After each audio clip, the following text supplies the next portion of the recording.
How has the court proceeded to just run on vibes? And more importantly, why are the vibes so bad? Sam Alito looks at himself in the mirror and he says, "What am I feeling?"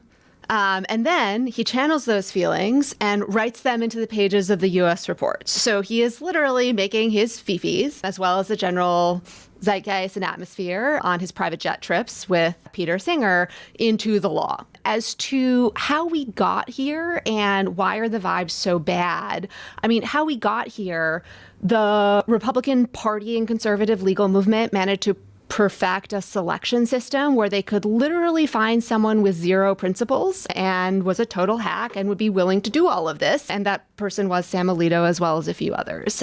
But more seriously, they created this machinery where they decided to basically be intent on capturing the court and build a movement around that. And that was a long-term project. And it reflected a concerted effort and a realization that they needed the court to implement their increasingly weird fringe agenda. Why are the vibes so bad? Related to that, the party kind of committed itself to minority rule and to a bunch of petty grievances.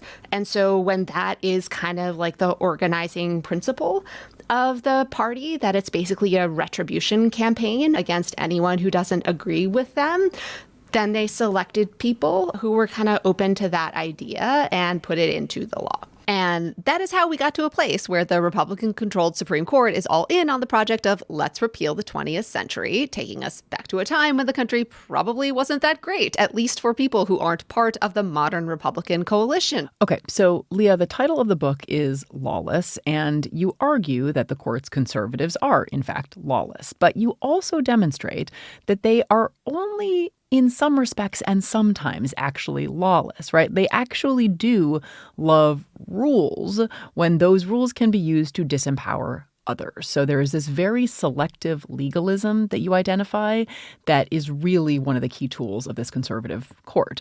So can you just give some examples of that selective legalism? Yeah. So, they create a bunch of rules in the sense that they say, this is what the law means. But the rules are basically things that favor them and don't allow anyone who disagrees with them to exercise or possess similar rights. So their views of the First Amendment is basically the right to free speech includes the freedom to say things I agree with and not to criticize me. The rules are not even-handed or applied in neutral ways.